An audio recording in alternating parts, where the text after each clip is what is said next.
Kesempatan kali ini Netflix menginisiasi webinar kita yang mengangkat tema demokrasi dan oligarki dalam pemilu serentak 2024, kaitannya dengan landscape politik nasional dan politik lokal. Nah, sebelum kita masuk di diskusi kita perkenankan dulu izin Mas Hafid, Ketua Umum Netflix Indonesia, untuk memberi opening remarks untuk mengantar diskusi kita kali ini.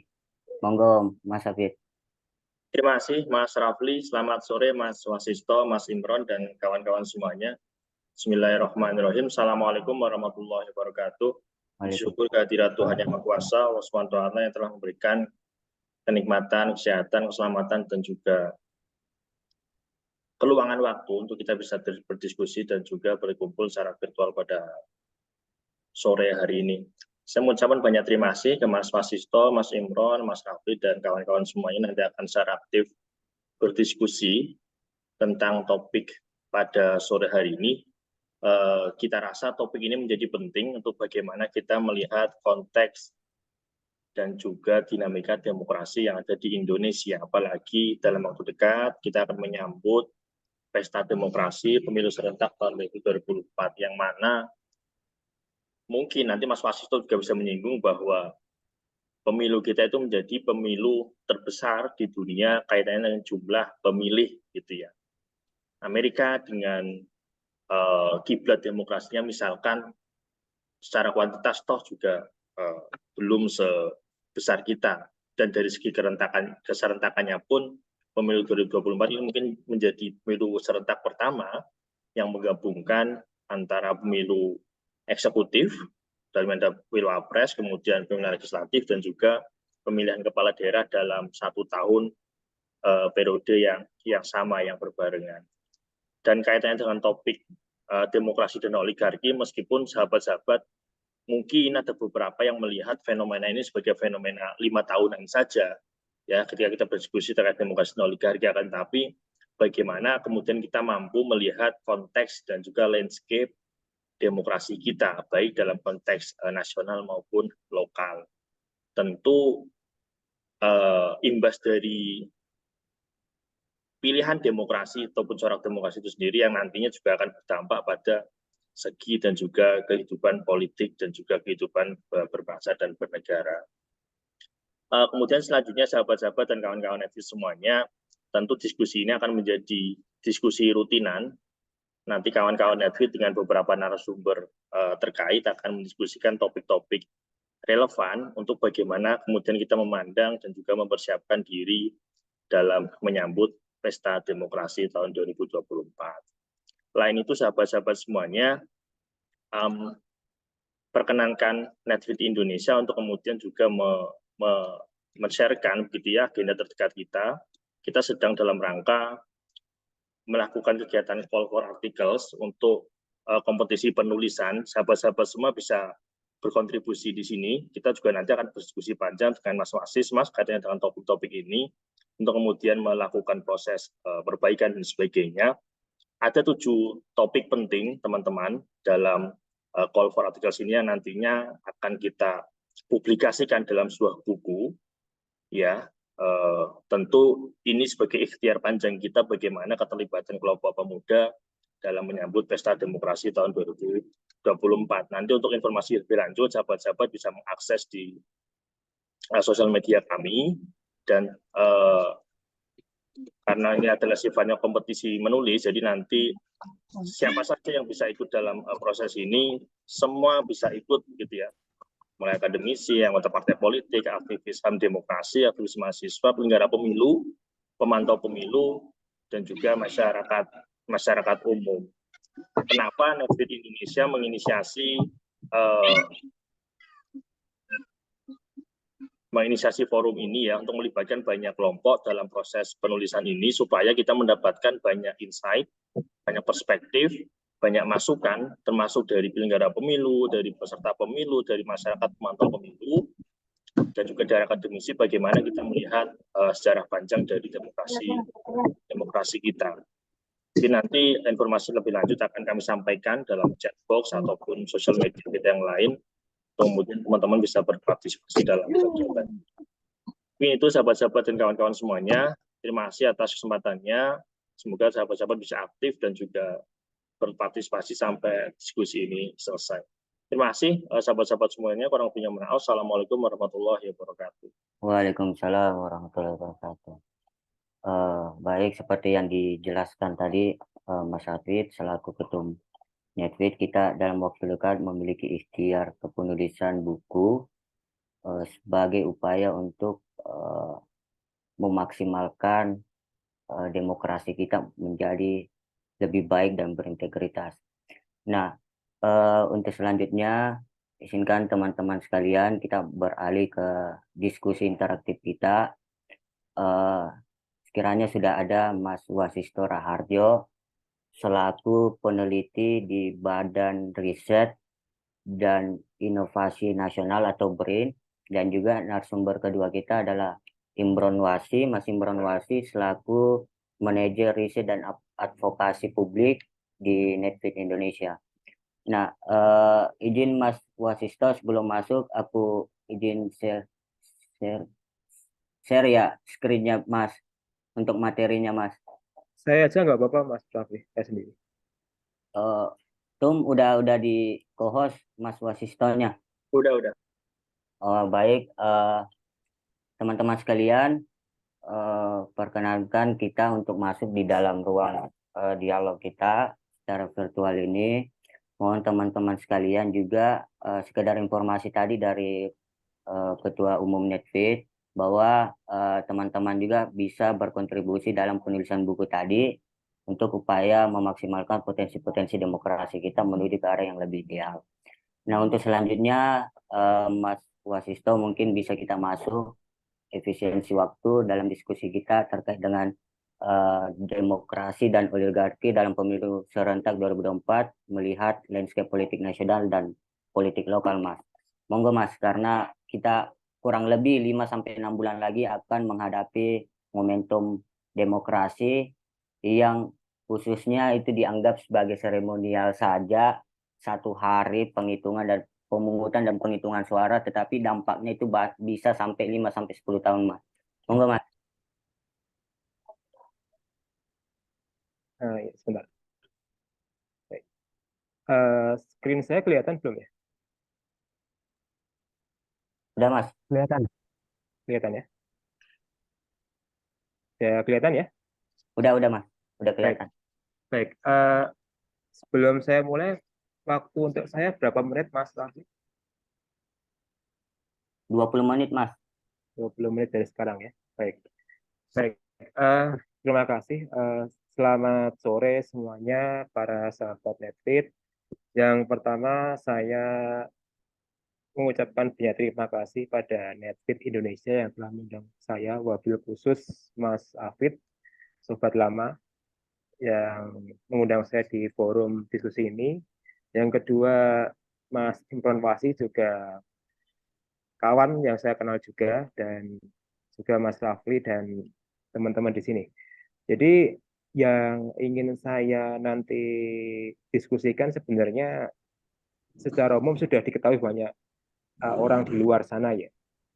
Dan teman-teman di sini juga sudah tahu lah bagaimana demokrasi kita seperti apa. Dan di sini kita di sini saling belajar satu sama lain, terutama sahabat-sahabat Netflix yang saya pikir sudah tahu lebih detail ya bagaimana konteks real empiris demokrasi kita itu seperti apa di lapangan. Nah, jadi sesuai dengan tor yang disampaikan Mas Afid ke saya itu saya diminta untuk bisa menjelaskan secara umum demokrasi nasional seperti apa, lokal, dan lain sebagainya. Baik, jadi kalau kita lihat secara umum memang demokrasi kita, terutama sejak pasca 2000-an, itu mengalami regresi atau pemunduran. Dan pola seperti ini sebenarnya sudah lama berlangsung ketika turunnya Gus Dur sebagai presiden. Jadi setelah beliau itu turun tahta, lambat laun kualitas demokrasi kita itu menurun. Nah, salah satu poin penting yang disorot mengapa demokrasi kita turun adalah tentu kebebasan berekspresi dan juga perlindungan HAM ya, yang itu dua aspek krusial dalam konteks demokrasi kita. Nah, berbicara tentang konteks kekinian, seperti yang terlihat di layar ya. Jadi saya merangkum berbagai macam hasil survei atau hasil riset dari berbagai macam lembaga survei baik nasional maupun internasional itu menunjukkan bahwa kualitas demokrasi kita itu menurun. Jadi kalau teman-teman bisa lihat di layar, hanya di hasilnya The Economist Intelligence Unit itu menunjukkan bahwa kita itu sekarang sudah berkategorisasi demokrasi yang sifatnya cacat ya, atau flow demokrasi. Jadi kalau di kajian akademik sebelumnya demokrasi kita masih dianggap sebagai regresif demokrasi, tapi sekarang sudah dianggap flow demokrasi. Artinya yang perlu kita garis bawahi dari demokrasi kita atau demokrasi elektoral kita adalah bagaimana kebebasan sipil, fungsi pemerintahan, partisipasi politik, dan lain sebagainya itu menurun kualitasnya. Yang kedua, kalau dari survei Indeks Demokrasi Indonesia yang dilakukan oleh BPS, itu juga menunjukkan bahwa hak-hak politik ya, salah satunya hak partisipasi aktif dan pasif dalam pemilu, dan juga lembaga demokrasi dalam hal ini bisa partai politik maupun lembaga pemerintahan lain itu juga menurun kualitasnya. Selain itu, TTIS juga mengutip hal sama, kita juga menurun, terutama dalam kebebasan sipil. BIDEM juga sama. BIDEM malah menyoroti bagaimana checks and balances antar lembaga trias politika, eksekutif, yudikatif, dan legislatif itu juga tidak berfungsi. Kemudian indikator juga kurang lebih sama, menampilkan hasil riset Indonesia yang itu masih democratic dissatisfaction. Freedom House itu juga menyoroti kebebasan sipil. Artinya kalau kita rangkum dari berbagai macam hasil survei ini menunjukkan bahwa secara general ya, demokrasi kita sedang tidak baik-baik saja sebenarnya, sahabat semua ya. Artinya baik secara kuantitas maupun secara kualitas, demokrasi kita itu sedang dalam kondisi yang perlu banyak improvisasi. Dan inilah yang menjadi tugas kita ya, untuk bisa memperbaiki kualitas demokrasi kita. Nah, tadi setelah kita bicara tentang secara kuantitas ya, secara statistik bagaimana demokrasi kita menurun, lalu bagaimana kita memaknai secara kualitatif ya.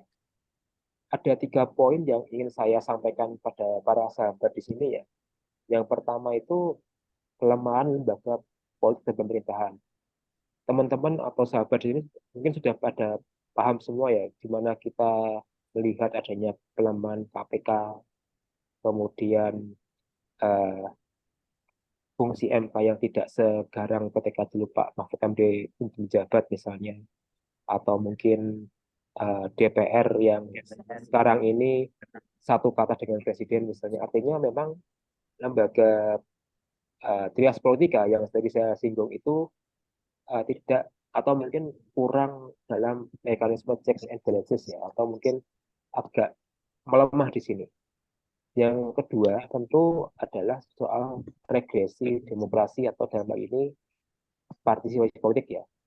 Adanya UIT yang sekarang ini masih digunakan sebagai alat untuk membungkam kebebasan berekspresi ya, itu menjadi satu indikator utama. Dan paling penting adalah bagaimana aksi represif masih ada dilakukan oleh aparat. Kemudian kalau di demokrasi digital kita kenal ada namanya doxing, penyebaran informasi oleh pelaku serangan cyber misalnya, atau mungkin pembajakan akun sosmed. Nah, itu bagian dari regresi partisipasi politik. Kalau secara lokal, kita melihat bahwa sekarang ini daerah atau otonomi daerah, desentralisasi yang ada itu justru makin lama makin mengundur kualitasnya. Adanya UU 23 2014 ya, di mana menarik sebagian fungsi penting dari pemerintahan daerah itu menjadi juga poin penting mengapa problem demokrasi kita itu kemudian menjadi masalah di sini. Jadi secara kualitatif ya, demokrasi kita baik di level antar elit sendiri juga tidak berjalan semestinya. Di level negara dan masyarakat juga timpang karena ada aksi pembungkaman, aksi serangan cyber dan sebagainya. Di level lokal, kita melihat bahwa esensi otonomi daerah yang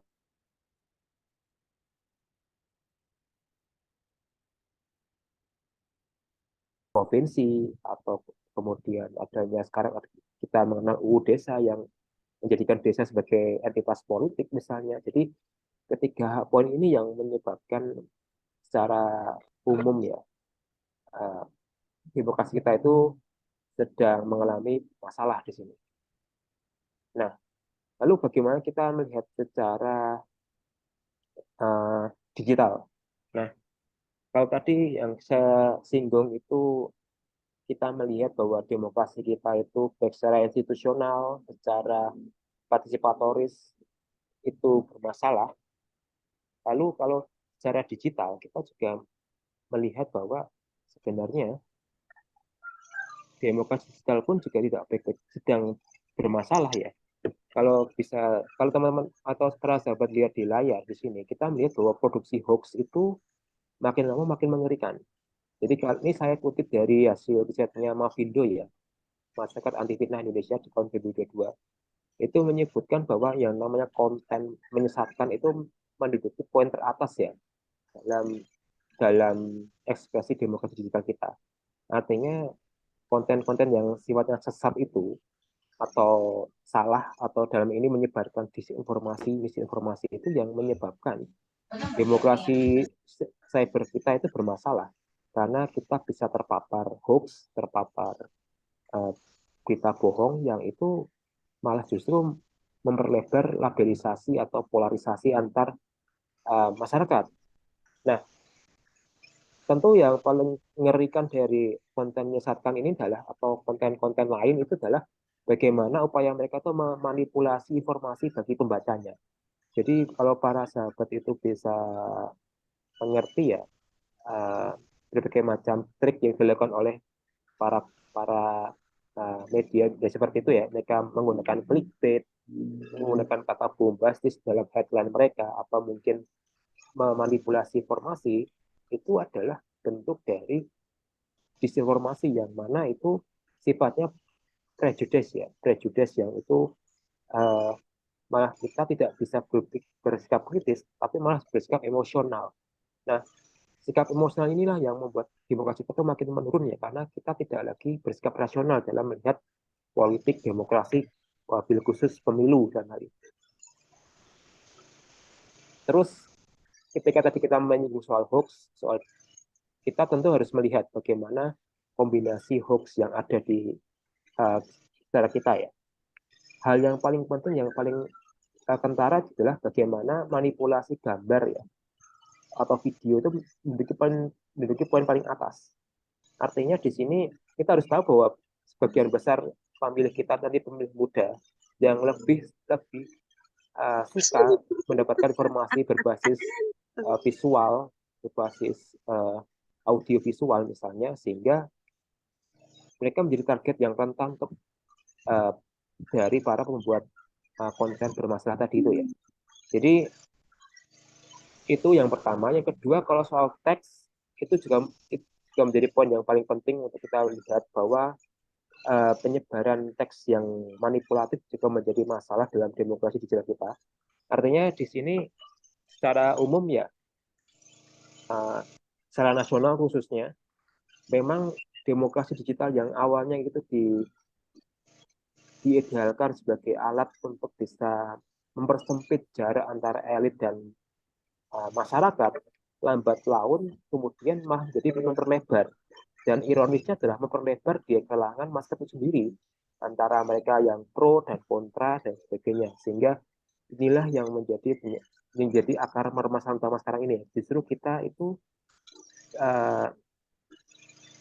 saling melebarkan satu sama lain karena terpapar atau mungkin terkena imbas hoax ini, sahabat semua ya. Dan inilah yang berdampak pada demokrasi nasional kita sekarang. Lalu ketika kita bicara hoax yang itu berpengaruh besar terhadap kerusakan demokrasi kita, lalu bagaimana kita melihat penyebarannya. Secara nasional itu memang atau secara global Indonesia adalah negara dengan populasi netizen terbesar, satu terbesar di dunia ya, setelah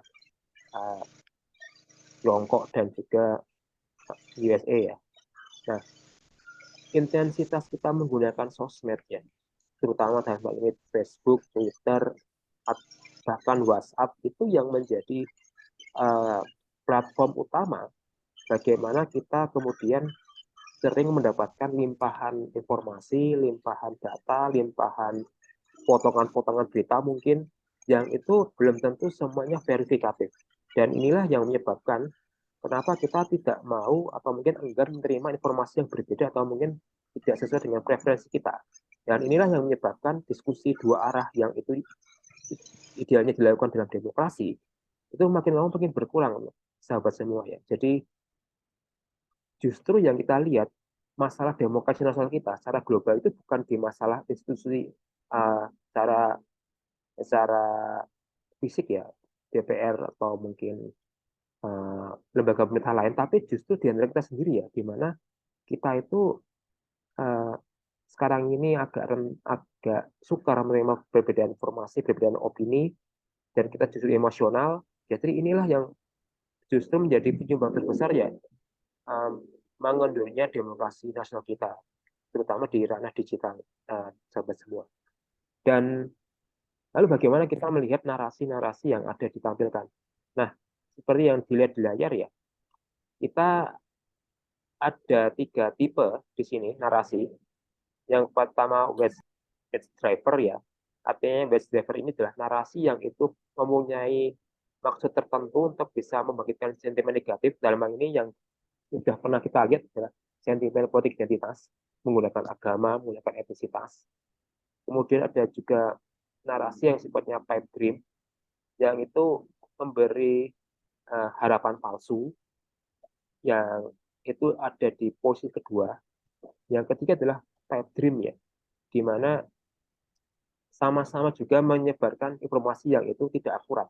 Jadi ketiga narasi ini yang ketiga tipe narasi ini yang menyebabkan kita itu justru makin rentan terhadap informasi-informasi yang ada di dunia maya ya.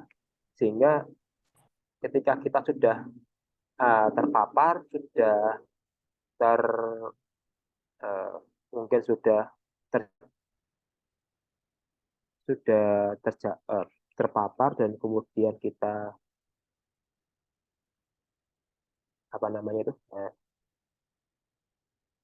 sudah merasa bahwa informasi yang kita itu dapat benar, jadinya inilah yang menyebabkan demokrasi kita itu menurun karena kita tidak mau menerima informasi kritis dari yang lain. Nah, soal klaim mungkin tadi telah kita singgung ya, di mana untuk bisa menyebarkan disinformasi dalam media sosial yang itu berdampak pada kita kemudian hanya menerima informasi yang parsial atau pengetahuan yang parsial, yang itu justru malah membuat kita itu tidak menerima gambaran secara utuh terhadap suatu masalah. Dan inilah yang menyebabkan kita itu artinya terperangkap dalam zona nyaman masing-masing, sahabat semua ya. Nah itu tadi secara umum ya, secara umum baik secara institusional, secara digital, demokrasi nasional kita. Jadi kalau kita bisa rangkum di kolom demokrasi nasional, kita bisa melihat bahwa ada masalah di level institusi maupun juga institusi lebih pada karena tidak ada partisipasi dari bawah. Secara digital, kita justru saling bertengkar sama lain karena tidak mau menerima argumen yang berbeda. Jadi itulah dua hal itu yang menjadi penyumbang utama demokrasi nasional kita menurun, sahabat semua ya. Kalau kita kemudian langsung ke demokrasi lokal, nah berbeda dengan demokrasi nasional yang itu akarnya ada masalah di secara digital maupun secara institusi, di masalah demokrasi lokal itu yang paling bermasalah adalah hubungan pusat daerah yang itu tidak seimbang. Jadi kalau dulu kita ada UU 2299, UU 2004, 2014, itu makin ke sini esensi demokrasi lokal, di mana kita menyebarkan demokrasi lokal di level daerah itu makin lama makin menurun, sahabat semua ya. Artinya level hubungan pusat daerah kita tuh tidak lagi egaliter, tapi lebih strukturalis di sini. Dan itu dari hubungan pusat daerah. Di level internal daerah sendiri, kita bisa melihat adanya oligarki, dinasti politik yang kita sudah tahu semua bagaimana dampaknya di masyarakat, baik itu positif atau negatif ya. Nah, lalu bagaimana kita kaitkan dengan oligarki dan dinasti politik ya. Ini dua poin ini sebenarnya saya rangkum dari hasil riset saya sebelumnya ya tentang dinasti politik. Kalau dalam analisa saya, dinasti politik itu ada dua. Kalau lihat secara oligarki atau klan itu ada dua hal ya. Kalau secara oligarki, dinasti politik itu lebih dilihat secara by design ya. By accident, di mana seorang petahana itu akan berusaha untuk tetap berkuasa, entah dia itu menempatkan anggota inti, atau mungkin anggota keluarga lain, atau mungkin uh, internal mereka sendiri untuk bisa tetap berkuasa. Artinya kalau kita melihat di konteks sekarang ya, di mana ada kepala daerah yang kemudian menominasikan uh, suami atau istrinya menjadi kandidat, atau mungkin tiba-tiba ada anggota keluarga lain itu kemudian menyalek atau mungkin maju jabatan publik lain, itu adalah contoh dari bagaimana konteks dinasti sebagai bentuk oligarki ya, yang itu secara baik dan secara tiba-tiba ya, tidak ada asal muasal, yang penting mereka bisa berkuasa lebih lama. Kalau dinasti secara klan itu kita bisa melihat bahwa ada konteks by design di sini. Artinya berbeda dengan dinasti politik secara eksiden yang mereka kemudian hanya berniat untuk bisa berkuasa di level eksekutif. Kalau di klan politik tidak hanya level eksekutif, tapi juga legislatif, yudikatif, dan sebagainya. Artinya membentuk klan politik yang itu menggurita, membesar. Contoh paling real di Indonesia misalnya yang paling terkenal mungkin adalah klan Ratu Atut ya di Banten, atau mungkin yang lain misalnya dinasti Yassin Limpo di Sulawesi Selatan, kemudian ada pula yang lain di Sulawesi Utara. Artinya memang di sini mereka tidak hanya sekedar eksekutif, tapi juga posisi lain yang itu menguntungkan secara elit maupun secara masyarakat, pejabat semua. Jadi inilah secara teoritis ya, bagaimana kita melihat demokrasi, atau mungkin khususnya dinasti di level lokal ya, di mana ada dinasti yang itu sifatnya oligarki, yang itu sifatnya dadaan. Ada pula dinasti yang sifatnya klan ya, karena memang sudah lama berkuasa dan sudah berjejaring, sehingga mereka mereka berusaha untuk tetap berkuasa di level manapun. Jadi inilah perbedaan utama dalam kita memahami dinasti politik ya. Ini secara singkat seperti itu. Dan ini kemudian kita bisa lihat bagaimana secara kuantitas tren dinasti kita itu juga naik turun. Ini bisa dilihat di layar oleh sahabat semua. Ini mungkin perlu penambahan data ya, karena ini saya dapatkan sampai tahun 2020, sampai Pilkada 2020. Saya mungkin ada sahabat lain yang bisa menambahkan, saya terbuka untuk itu. Ini kalau soal penyebab dinasti, mungkin sama dengan yang ada di level nasional ya, di mana kita itu lebih condong melihat figur sebagai bentuk pertimbangan politis ya, atau dalam bahasa politik kita bisa mengenal istilah namanya personalisasi politik ya, di mana figur itu lebih berkuasa daripada parpol untuk bisa menarik massa. Dan inilah yang kita bisa simak bagaimana sosok kandidat itu menjadi sangat vital ya, ketika nanti mereka kemudian berusaha untuk melanggengkan kekuasaan lewat keluarga, kerabat, dan sebagainya. Dan ini yang terjadi di mana-mana. Yang sahabat sudah tahu semua siapa figurnya A, B, C. Jadi seperti itu. Jadi alasan paling penting dari kita dari sini adalah soal menguatnya figuritas yang itu menjadi akar kuat dinasti politik baik di level nasional maupun level lokal. Bahkan saya pikir di level lokal itu lebih parah dinasti politiknya daripada level nasional ya, karena sangat kentara sekali polanya. Kemudian ini contoh dinasti politik di Indonesia. Uh, Perlu banyak update lagi karena ini saya ambil dari beberapa macam sumber, tapi inilah yang bisa kita simak baik secara oligarki maupun span politik dinasti di Indonesia secara demokrasi lokal ya. Jadi ada pola suami istri atau mungkin klan yang itu ada nama keluarga yang itu menjadi jaminan untuk bisa maju di jabatan publik. Nah, ini contoh 5 besar dinasti politik. Tapi sebelum itu saya mau tanya dulu, Mas Raffi, saya berapa menit lagi ya waktunya ya? 3 menit lagi, Mas. Monggo, Mas.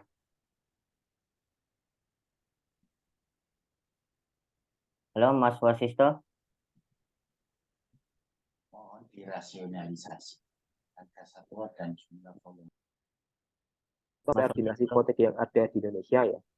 Jadi Sulawesi itu masih menjadi daerah dengan populasi terbesar dinasti politik. Kemudian ada di Jawa Tengah, Jawa Timur, Banten. Artinya secara garis besar konsentrasi dinasti kita ada di daerah itu, sahabat semua. Ini hasilnya 2020, mungkin bertambah lagi untuk tahun 2021, 2022, atau mungkin 2023 yang kita tahu akan terus berkembang karena dinasti ini antara dia itu mau tumbuh atau mungkin meredup ya, tergantung dari masyarakat dalam menerima konteks itu. Nah, permasalahan paling penting soal dinasti adalah bagaimana kemudian secara konstitusi ya, kalau kita bisa runut pasal per pasal dari undang-undang sebelumnya, awalnya itu dinasti dilarang oleh undang-undang, terutama UU Pilkada ya, yang mana ada frase yang itu tidak boleh memiliki kepentingan dengan petahana. Namun kemudian direvisi oleh MK pada 2016 yang bahwa boleh atau mungkin belum pernah memiliki jabatan publik sama 25 masa jabatan. Artinya memang di sini secara konstitusi komitmen kita untuk bisa memberantas dinasti di level lokal itu juga fluktuatif, sahabat semua ya. Artinya awalnya kita bisa idealis untuk bisa memberantas oligarki di level lokal, tapi lama kemudian kita menjadi permisif untuk bisa terima dinasti itu karena satu dan lain hal. Ini contoh real dari dinasti. Tidak semuanya itu bisa menang atau kalah, hampir seimbang di sini. Tapi poin pentingnya di sini adalah bagaimana kemudian masyarakat itu atau pemilih itu kemudian menerima itu sebagai hal yang normal. Dan ini yang menjadi masalah buat kita ya, buat demokrasi kita ya, di mana tidak ada atau mungkin stagnasi dalam kandidasi pejabat publik ya, di mana hanya mereka itu saja yang menjabat, tapi kita belum tentu akan bisa mendapatkan yang sama. Jadi itu adalah masalah karena kita menormalisasi dinasti yang ada di level lokal. Dan terakhir dari saya ya, kita perlu melihat bahwa secara nasional, baik itu secara ruang publik maupun dunia digital, kita bisa melihat bahwa masalah kebebasan berekspresi, penegakan hukum jadi masalah paling krusial, di mana aksi pembungkaman, kemudian aksi lewat serangan cyber atau lain sebagainya itu menjadi hal yang biasa kita hadapi di konteks sekarang. Kalau di level lokal kita bisa melihat bahwa tingginya minat elit untuk bisa berkuasa itu yang jadi masalah ya. Itu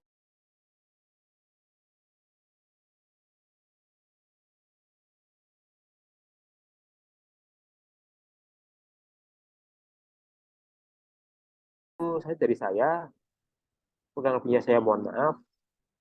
Nanti kita bisa diskusi panjang soal ini. Selebihnya saya kembalikan waktu dan tempat pada Mas Raffi selaku moderator. Terima kasih. Terima kasih, Mas Wasisto, telah panjang lebar memberi kita insight yang lebih terkait dengan demokrasi yang akan kita hadapi menuju pemilu serentak 2024. Nah, banyak memang sangat terasa memang dampak dari pemilu 2019, pergolakan polarisasi, politisasi itu cenderung memanipulasi masyarakat untuk mempengaruhi keterpilihannya, mengarahkan masyarakat, bahkan sampai belum menuju 2024 ini banyak pejabat kepala daerah pemangku kepentingan itu yang terindikasi korupsi karena menyalahgunakan kekuasaannya, abuse of power. Nah, pada kesimpulan Mas Wasisto itu menjelaskan bahwa ada degradasi, ada stagnasi, dan juga penurunan kualitas demokrasi Indonesia yang harus kita maksimalkan secara bersama dan ambil peran untuk upaya pembaharuan demokrasi kita menuju pemilu 2024. Nah, untuk selanjutnya, terima kasih Mas Wasisto. Tadi ini Mas lagi hanya 2 menit tadi langsung ada pertanyaan, kayaknya teman-teman kita antusias banget nih untuk diskusi kita. Untuk teman-teman sabar ya, kita dengerin dulu nih penjelasan dari Mas Imron selaku manajer manajer riset dan advokasi publik di Netfeed Indonesia. Monggo Mas Imron. Baik, terima kasih sebelumnya Mas Rafli. Izin share terlebih dahulu ya. Monggo Mas.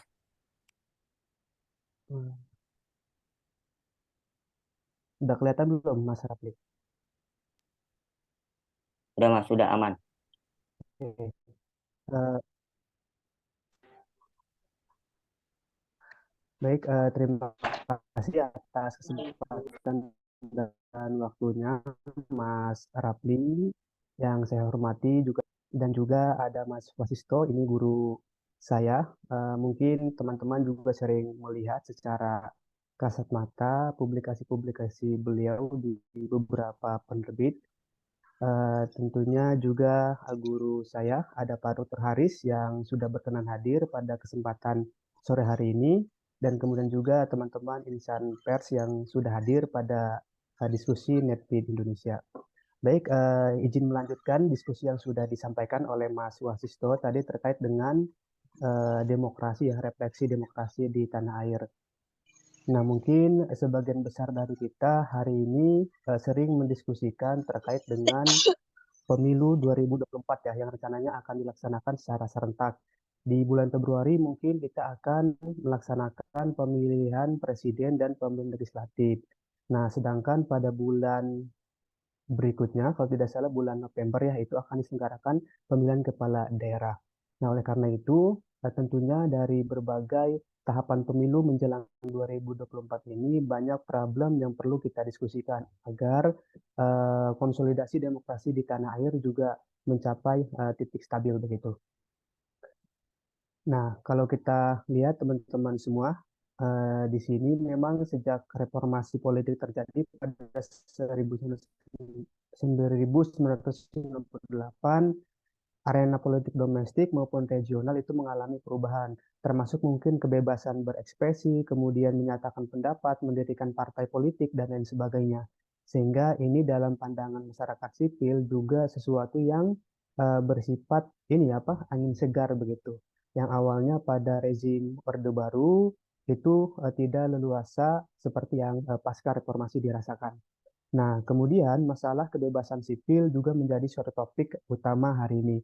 Karena masyarakat sipil juga kerap dihadapkan dengan kekuatan negara. Karena kan kita ketahui negara memiliki kekuatan yang sangat superior ya dalam menentukan keputusan-keputusan politik. Nah, mungkin teman-teman juga bisa merefleksikan pada beberapa tahun ke belakang itu terjadi aksi unjuk rasa penolakan terhadap agenda-agenda ataupun keputusan politik yang dianggap oleh masyarakat sipil ini bertentangan dengan aspirasi publik. Nah, mungkin dari 2018, 2019, dan lain sebagainya. Nah, oleh karena itu, bagaimana hari ini menuju pemilu 2024, masyarakat sipil harus terlibat sebagai subjek politik, bukan hanya sekadar sebagai objek ya, hanya sebagai pengumpul suara begitu. Nah, kemudian ini kan juga barengan dengan kondisi politik di mana sejak lahirnya tadi ya undang-undang pemerintah daerah ini membuka tadi situasi politik di daerah semakin cair. Ini terkonfirmasi ya, ini terkonfirmasi saat tadi masyarakat di daerah bisa menentukan pilihan politik terhadap pemimpin daerahnya melalui tadi pemilihan yang bersifat fair dan demokratis. Nah, apakah kemudian kebijakan yang bersifat tadi hadirnya undang-undang pemerintah daerah yang mana pembangunan bersifat desentralistik hari ini, apakah itu sudah sesuai dengan aspirasi publik atau memang tadi terjadi problem-problem baru begitu, teman-teman. Nah, baik, ini teman-teman mungkin bisa melihat tadi juga sudah dibahas oleh Mas Wasis terkait dengan demokrasi dan kemudian sejauh mana sih demokrasi di Indonesia baik secara domestik maupun secara regional. Nah, memang ada literatur yang bilang misalnya di sini ada siapa? Ada Warburton dan teman-teman yang membahas bagaimana ini demokrasi di Indonesia juga mengarah kepada demokrasi yang bersifat regresi. Nah, bahkan memang ini juga terkonfirmasi bagaimana demokrasi di Indonesia memang bersifat stabil dalam perspektif Tomsa, tapi memang bersifat atau berkualitas rendah. Nah, sedangkan menurut para scholar lain, misalnya teman-teman bisa lihat bahwa demokrasi di Indonesia ini bisa disebut sebagai demokrasi yang penuh dengan kekuatan oligarki, kemudian demokrasi yang dihiasi oleh hadirnya patronase dan lain sebagainya. Nah, tadi juga sudah terkonfirmasi dari data yang sudah tersaji dari PowerPoint Mas Wasisto. Nah, jadi ini memang fenomena fenomena yang sangat menarik untuk didiskusikan, terutama ketika reformasi politik terjadi. Ini kan awalnya kenapa kemudian muncul reformasi politik karena masyarakat sipil juga menentang kekuasaan itu hanya di tadi kekuasaan politik itu hanya dikuasai oleh satu orang atau oleh orang-orang tertentu. Nah, kemudian dengan hadirnya reformasi ini sesungguhnya tadi untuk membuka peluang politik baru bagi masyarakat sipil. Tapi secara realitas politik, mungkin teman-teman juga bisa melihat di berbagai daerah teman-teman itu juga memunculkan kekuatan-kekuatan baru maupun aktor-aktor yang sejak rezim Orde Baru muncul kemudian juga bermetamorfosis saat reformasi politik terjadi. Akan berikutnya bagaimana mereka juga tadi ya melakukan adaptasi politik ke tadi dengan kondisi politik lokal yang ada ya karena tadi munculnya kebebasan. Nah, kemudian juga muncul pelabelan terkait demokrasi Indonesia yang bersifat mundur, kemudian erosi demokrasi dan lain sebagainya. Nah, di sini ada jebakan politik dalam demokrasi, teman-teman, menurut pandangan Dan Slater ya. Nah, Dan Slater menguraikan ada 4 indikator. Pertama, jebakan politik dalam demokrasi baru, salah satunya dalam konteks Indonesia adalah kegagalan negara. Gagal dan negara tergiring menuju skenario perang saudara atau separatisme atau elit penguasa mengambil tindakan otoriter yang ekstrim untuk mencegah munculnya skenario tersebut. Yang kedua, ini ada pengambil alihan militer. Jika militer menolak untuk menerima batasan-batasan yang dihadirkan politik demokratis. Nah, ini juga menjadi topik yang sering didiskusikan oleh teman-teman bagaimana hari ini, bukan hari ini saja mungkin dari rezim Orde Baru juga tadi diskusi terkait keterlibatan militer dalam ruang atau arena politik praktis juga menjadi sorotan. Terlebih aparat militer yang statusnya masih aktif ya teman-teman. Nah, dalam waktu dekat kan kalau tidak salah juga ada beberapa daerah ini gubernurnya akan digantikan oleh pejabat sementara ya atau pejabat sementara. Nah, itu juga membuka ruang diskusi tadi ya militer aktif tadi menjadi atau menduduki posisi sebagai pejabat sementara karena itu bertentangan tentunya kalau kita rujuk kepada peraturan yang ada ya. Nah, sehingga ini memang bagaimana militer juga harus taat dan patuh terhadap aturan main atau konfigurasi politik di Indonesia. Ini kan sudah menjadi sudah menjadi prospek awal ketika reformasi politik itu terjadi. Nah, yang ketiga, mohon maaf, ini ada otoritarianisme elektoral. Nah, jika politisi mulai melakukan apapun yang apapun yang mereka inginkan untuk memenangkan pemilu. Nah, ini juga perlu kita diskusikan, teman-teman. Jangan sampai memang tadi politisi yang hari ini menjabat, terutama mungkin di sektor eksekutif, legislatif, tadi mencoba melakukan berbagai cara, termasuk mendobrak aturan yang ada untuk memenangkan pemilu. Dan tentunya ini bersifat otoritarianisme elektoral dalam pandangan dan Slater. Nah, oleh karena itu, mungkin teman-teman juga kan istilahnya melihat perkembangan atau dinamika politik hari ini menjelang pemilu 2024. Nah, ini kan berkaitan dengan keberlanjutan pembangunan. Nah, mungkin dari berbagai kandidat, mungkin teman-teman sudah mengenal ada bakal calon presiden dari Prabowo Subianto, kemudian juga ada Mas Anies dan ada Mas Ganjar begitu. Nah, tentunya dari berbagai kandidat tertentu kita juga bisa memetakan sejauh mana mereka didukung oleh aktor-aktor tertentu atau tidak begitu. Nah, yang terakhir, yang keempat, ini ada demokrasi liberal. Nah, jika mereka mulai melakukan apapun yang mereka inginkan setelah memenangkan pemilu.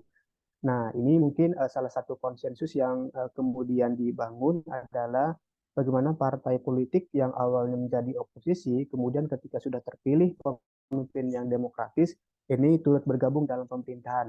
Tentunya kita ingat pada pemilu 2019 yang lalu itu Partai Gerindra menjadi oposisi dari rivalnya itu Pak Jokowi.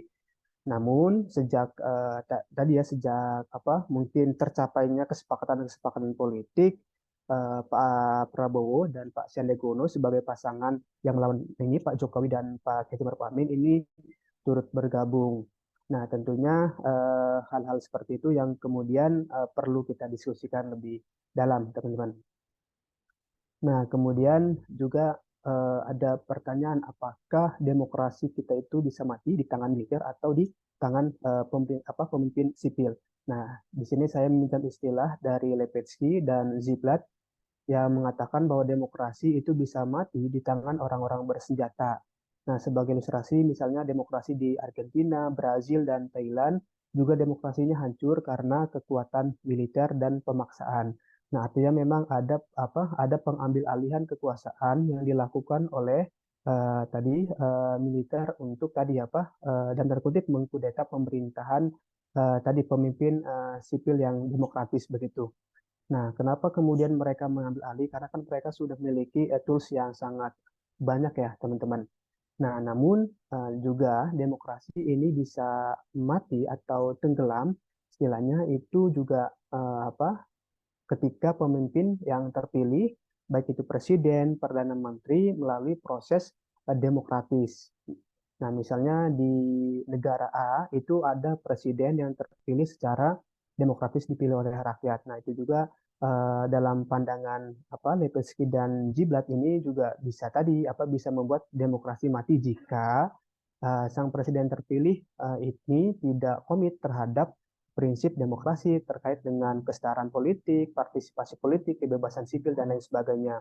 Dalam konteks Indonesia, misalnya mungkin teman-teman bisa lihat bagaimana bagaimana pemimpin yang hari ini sedang menjabat, baik eksekutif, legislatif, seharusnya dapat mengakomodasi kepentingan publik, bukan kepentingan istilahnya tuh kalau PDHDIS menyebutnya sebagai predator ya, para predator. Nah, jangan sampai ini juga komitmen yang nihil begitu. Nah, ini ada beberapa instrumen yang bisa kita lihat bagaimana pemimpin itu berperilaku secara otoritarian. Pertama, itu adanya penolakan atau komitmen lemah terhadap atas aturan main demokratis. Nah, tentu kan ada prinsip dan hal-hal ya aturan main dari demokrasi. Ini jangan sampai pemimpin terpilih, terutama dari pemimpin sipil maupun mantan militer gitu, ini bersifat kontraproduktif dengan nilai-nilai demokrasi. Tentunya ini kan bertentangan dengan keinginan masyarakat sipil begitu ya, yang memiliki kedaulatan rakyat penuh. Nah, kemudian juga menyangkal legitimasi lawan politik ya. Jangan sampai di dalam arena demokratis hari ini, misalnya pemimpin hari ini, penguasa hari ini di suatu negara itu juga tidak bisa kemudian melakukan delegitimasi terhadap lawan atau rival politiknya. Biarkanlah itu kemudian menjadi kompetisi politik yang tadi yang natural begitu, sehingga rakyat nanti bisa menentukan pilihannya secara jelas, secara ini ya, di antara alternatif pemimpin yang ada. Nah, kemudian yang ketiga ada toleransi atau anjuran kekerasan, dan yang terakhir ada kesediaan membatasi kebebasan sipil lawan termasuk media. Nah, mungkin teman-teman juga mungkin di sini akan ada insan pers juga, teman-teman mahasiswa, kemudian CSO dan lain sebagainya, ada yang pernah mungkin mengalami tadi direnggutnya kebebasan dalam dalam menyampaikan informasi, dalam mengambil informasi dan lain sebagainya. Tentu ini menjadi pekerjaan rumah bagi Indonesia sebagai tadi yang menganut sistem demokrasi, tadi sudah diuraikan juga di awal dan oleh Mas Wasisto. Nah, kalau kita lihat memang kebebasan juga menjadi topik yang intens dibicarakan, karena tadi misalnya apalagi muncul ya undang-undang ITE dan lain sebagainya. Nah, ini teman-teman, bagaimana demokrasi mati juga bisa oleh pemimpin yang dipilih secara demokratis maupun oleh militer. Nah, kemudian juga dalam konteks desentralisasi dan arena politik lokal, teman-teman juga bisa melihat bahwa ini sudah tadi para aktor yang berhasil melakukan perubahan dan adaptasi terhadap kondisi politik untuk terus menguasai dan mempertahankan status quo. Nah, bahkan desentralisasi di Indonesia dalam pandangan Pedi Hardis ini sudah dibajak oleh tadi berbagai kepentingan predator lokal, termasuk di Thailand. Nah, teman-teman. Nah, bagaimana para predator lokal atau predator lokal atau boyisme lokal ini kemudian ini mempertahankan status quo-nya. Nah, tentunya mereka juga tadi tidak sendirian, tentunya mereka bekerja tadi sebagai sistem. Misalnya mereka memiliki kekuatan massa, misalnya membina atau terlibat aktif dalam kepengurusan di organisasi sosial, organisasi kepemudaan, organisasi di Banten mungkin kejawaraan dan lain sebagainya. Nah, itulah salah satu cara atau mekanisme untuk mempertahankan kekuasaan di tingkat daerah. Nah, juga ada hal lain bagaimana mereka mempertahankan kekuasaannya, yaitu dengan memiliki relasi kuasa dengan elit-elit politik yang ada di pusat. Misalnya politisi A ini menguasai daerah A. Nah, maka untuk melanggengkan kekuasaannya, untuk meraih atau untuk mengambil rent seeking sebanyak-banyaknya, mereka mencoba membangun komunikasi ataupun tadi ada dukungan di elit nasional. Nah, ini juga akan memperpanjang upaya-upaya mereka. Nah, kemudian juga yang berikutnya adalah bagaimana mereka tadi meminimalisir konflik atau menempatkan saudara-saudaranya di berbagai lembaga-lembaga substansial. Misalnya tadi mereka menempatkan anak, saudara, menantu untuk menjadi politisi di parlemen, kemudian di legislatif atau di eksekutif. Nah, ini juga mungkin bisa dilihat di berbagai daerah di Indonesia, termasuk di Banten, kemudian Sulawesi Selatan gitu ya. Mana lagi ya? Mungkin banyak ya di beberapa daerah, nanti ada di slide berikutnya. Nah, kemudian juga tampaknya ada studi yang menemukan bahwa komunitas perkotaan dan pinggiran kota di Jawa ini desentralisasi telah tadi menghasilkan pemerintahan dibajak oleh elit yang otonom dan demokratis maupun kombinasi keduanya, teman-teman. Yang karena kan mereka juga tadi karena sejak Orde Baru mereka ini tertahan karena ada aturan lain yang bersifat sentralistik saat rezim Orde Baru. Nah, hadirnya kebijakan pemerintah daerah desentralisasi ini membuka arena politik baru bagi predator-predator lama maupun predator-predator baru, teman-teman. Ya. Nah, kemudian yang terakhir ini sistem multipartai di Indonesia juga tak lepas dari kuasa aktor, di mana aktor-aktor tersebut menguasai partai politik, misalnya dari mantan aparat, militer, pengusaha, dan berbagai macam operator politik Orde Baru lainnya. Misalnya mungkin ada ya di partai A, ada mantan aparat, kemudian para pengusaha tentunya sangat banyak, bahkan dari 560 atau 575 anggota DPR RI juga sebagian besar itu ini berasal dari pengusaha, teman-teman. Nah, artinya memang Ini menjadi sesuatu yang apa ya, sesuatu yang perlu kita uraikan gitu ya, perlu kita jelaskan secara bersama. Karena saya melihat bahwa ini kan ada apa Dewan Rakyat yang mencoba merepresentasikan kelompok elit ya. Tadi kelompok elit misalnya mereka terafiliasi dengan apa dengan para oligark ataupun tadi para pengusaha yang support mereka ataupun tadi Dewan Rakyat yang apa kelas menengah ke bawah. Nah, biasanya mereka terdiri dari para aktivis dan lain sebagainya. Nah, ini rezim di tingkat lokal juga tadi apa munculkan problem baru yaitu adanya relasi kuasa atau patronase. Yang saya bilang misalnya mereka apa untuk mempertahankan kekuasaannya membina ataupun masuk dalam struktur organisasi menjadi tadi penasihat dan lain sebagainya. Karena itu untuk tadi meredam kelompok masyarakat sipil. Jadi tidak heran ketika misalnya apa demokrasi Indonesia banyak label tadi yang sudah disebutkan di awal itu juga tidak terlepas dari masih terbatasnya akses yang dimiliki oleh masyarakat sipil karena masyarakat sipil lagi-lagi dihadapkan dengan kekuatan-kekuatan yang superior yang mereka miliki. Tidak heran mungkin misalnya ada intimidasi politik melalui kekerasan, kemudian teknologi dan lain sebagainya, teman-teman ya. Nah, lalu juga ini apa demokratisasi di Indonesia tampaknya telah dimonopoli dan didominasi oleh kekuatan oligarki termasuk menjelang pemilu 2024 ini baik itu pilpres, pileg maupun pilkada karena pos politik ini juga sangat tinggi. Nah, oleh karena itu kemudian ini muncul praktik-praktik seperti pembelian suara, apa money politik dan sebagainya. Nah, lalu juga ini demokrasi di tingkat lokal juga tadi ya melanggengkan pola-pola patronase lama.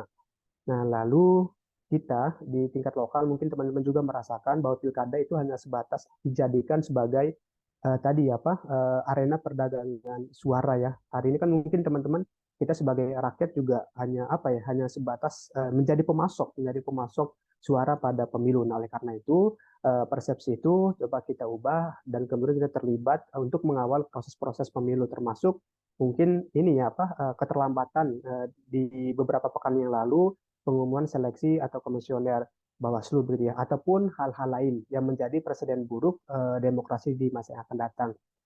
Nah, lalu juga ini bisa dilihat bagaimana mereka menguasai tadi lembaga eksekutif, legislatif, partai politik dan lain sebagainya. Nah, ini ada kekuatan elit formal maupun informal. Nah, biasanya kekuatan apa informal juga sangat berpengaruh besar karena mereka memiliki sumber daya yang melimpah ya, teman-teman. Atau memang sudah memiliki koneksi yang jelas. Nah, kemudian ini rezim politik klan di Indonesia pasca reformasi ini ada di pendiri klan Hasan Soib ini ada di Banten ya. Nama anggota klan ini sangat banyak. Mungkin teman-teman juga sudah mengetahui dan bahkan mungkin menjadi preferensi. Dan kemudian ada Pak Deli, kemudian juga Hasan Aminuddin dan lain sebagainya. Termasuk mungkin ada nih yang mungkin teman-teman tekuni ada Saukani di sana kan yang juga membangun tadi apa kekuasaan atau klan politik dan lain sebagainya. Nah, dan yang terakhir ini adalah, nah ini ada apa klan dari Yasin Limpo yang juga sangat banyak di sini, mungkin dari Sulawesi Selatan ya, dan kekuatan politik dari Kahar Muzakar, dan juga ada beberapa klan politik lainnya yang tidak bisa saya tampilkan di sini. Baik, mungkin cukup sekian dari saya, kurang lebihnya mohon maaf. Nanti kita bisa sharing ataupun diskusi secara bersama. Demikian saya kembalikan ke Mas Rafli. Terima kasih. Terima kasih Mas Imron atas penyampaiannya yang disupport secara teoretik juga dan complicated juga terkait dengan permasalahan. Kebetulan daerah aku Mas Imron itu Mas Wasisto itu di Sulsel Mas. Tadi sempat singgung Mas Imron selalu itu dekat dari kota aku Mas. Ya, sudah paham Tidak berarti kalau Mas Rafli. sudah paham politik lokal dan federal lokal Mas. Untuk selanjutnya tadi ini ada panjang banget nih pertanyaan di kolom komentar. Mungkin bisa kali apa namanya on mic Mas Masud Kalimantan. Monggo Mas. Mas Masud.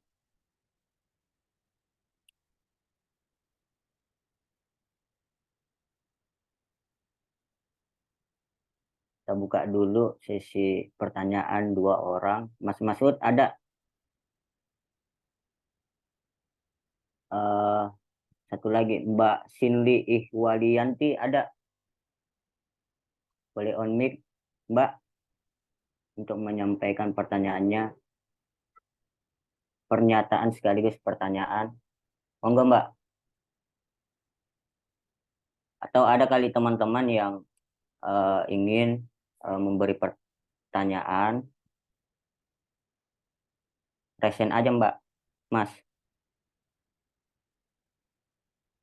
Oh Mas Masud, izin Mas Wasisto dan Mas Imron, tanya Mas Masud ini jaringannya kurang stabil. Aku sampein aja kali ya, Mas Wasisto dan Mas Imron.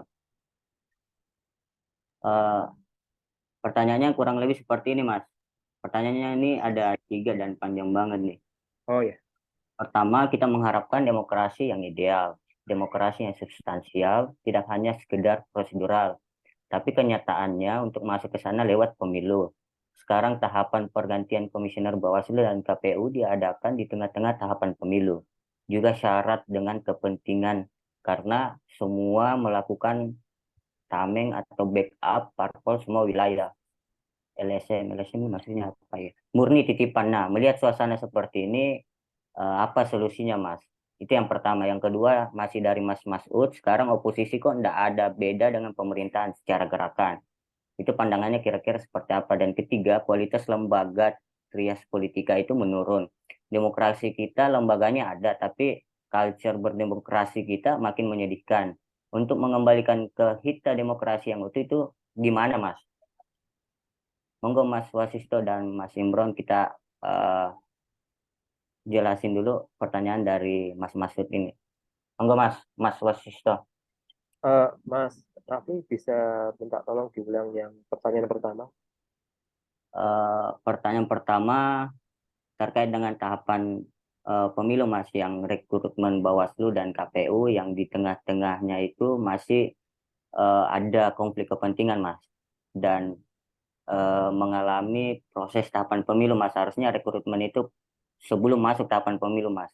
Itu kira-kira solusinya apa Mas melihat kondisi demikian? Oh, baik. Wah, ini teknis banget ya. Kalau yang mungkin pertanyaan pertama akan lebih baik kalau dijawab oleh Mas Imran ya, yang lebih paham daripada saya, Kak. Saya cuma menjawab pertanyaan nomor 2 dan 3 itu, sebisa saya. Jadi yang kedua itu kalau nggak salah tentang oposisi ya, Mas Rafli ya. Betul Mas. Baik. Nah, kalau dalam analisa saya itu memang mengapa oposisi kita itu makin mengendur, karena memang di sini yang paling utama adalah ketiadaan terhadap komitmen ideologi.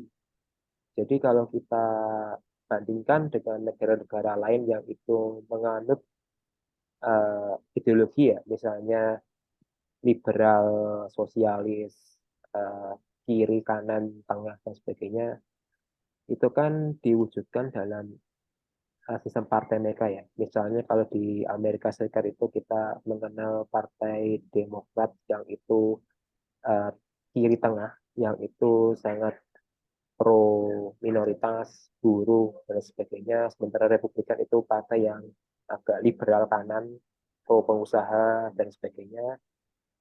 Atau di Inggris kita kenal partai buruh yang tentu kiri tengah juga, pro sosialis, tidak sosialis, dan sebagainya. Kalau partai konservatif, pro kapitalis, dan sebagainya. Nah, di Indonesia, kita tidak mengenal komitmen ideologi yang menubuh dalam partai seperti itu, sahabat semua. Jadi kalau kita lihat di Indonesia, pendulum partai itu mencoba untuk merangkul semua elemen. Misalnya begini, kalau di partai-partai di Indonesia, yang partai-partai yang itu katakanlah partai yang berbasis nasionalis ya, misalnya dalam hal ini PDIP atau mungkin Golkar, mereka punya sayap sayap partai yang itu merangkul uh, Muslim ya, misalnya di Baitul Muslimin Indonesia atau di Golkar juga ada hal serupa. Uh, Artinya memang uh, di artinya memang di sini komitmen ideologi kita komitmen ideologi kita itu tidak jelas, atau mungkin dalam hal ini tidak tergariskan nyata antara siapa yang itu kanan atau kiri ya. Kita mencoba merangkul semuanya. Artinya di sini yang menyebabkan oposisi kita itu pragmatis, kadang bisa uh, sangat kritis, kadang bisa sangat pragmatis, tergantung dari situasi dan kondisi yang ada. Ini yang menyebabkan kenapa oposisi kita itu tidak punya semacam agenda yang diperjuangkan. Inilah yang itu pertama ya. Jadi tidak ada semacam value atau mungkin komitmen nilai perjuangan yang itu menjadi dasar mereka tuh beroposisi dengan pemerintah ya, misalnya seperti itu. Karena yang dikejar itu hanya kepentingan kekuasaan, tapi bukan idealisme yang mereka bisa perjuangkan. Yang kedua, alasan lain selain tadi absennya ideologi ya. Yang kedua memang uh, melemahnya oposisi karena di kultur demokrasi kita itu kan kalau ada yang mendaku oposisi itu kan dianggapnya tabu kan. Kita semua berusaha untuk mencari mufakat. Artinya konsep seperti ini yang menyebabkan kita itu uh, berusaha untuk mencari solusi saling enak satu sama lain atau win-win solution. Kita tidak mengenal uh, perdebatan yang itu sifatnya konflik atau friksi ya.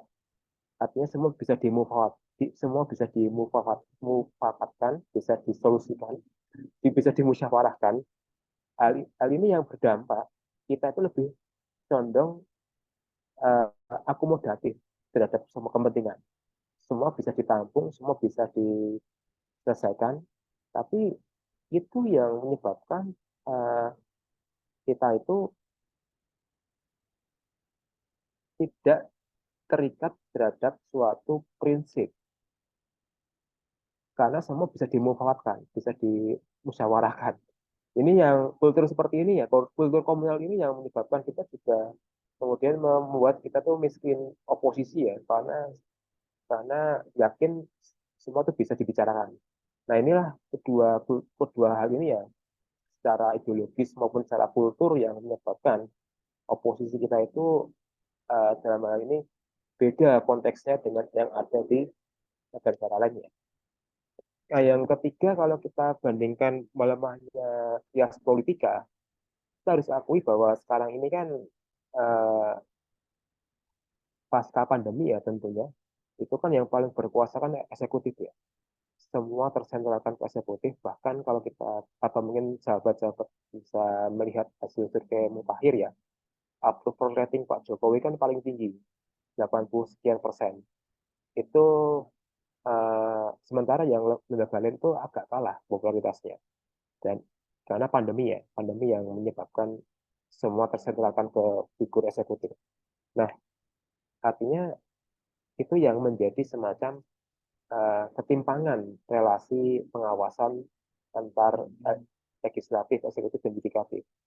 Yang kedua, memang harus aku ya, kalau karena memang sekarang ini konteks pemerintahan kita itu cenderung winning coalition, artinya relasi-relasi personal, misalnya uh, satu partai atau mungkin satu keluarga itu uh, mempengaruhi uh, relasi trias politika yang ada. Mungkin teman-teman sudah membaca berita siapa dekat siapa, siapa keluarganya siapa di konteks level nasional. Artinya di sini hal-hal seperti ini yang membuat uh, mempengaruhi ya kualitas trias politika itu semakin menurun.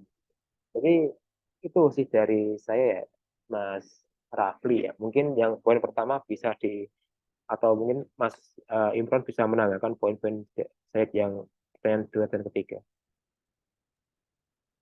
Baik, terima kasih Mas Wasisto atas eh, pernyataannya untuk menjawab pertanyaan dari Mas Masud dari Kalimantan. Monggo Mas Imron, pertanyaan pertama dari Mas Masud terkait dengan Baik, tahapan pergantian komisioner Bawaslu dan KPU diadakan di tengah-tengah tahapan pemilu yang syarat akan konflik kepentingan. Dan Baik, juga terima kasih Mas ya, siap. Rafli dan Lanjut, Mas.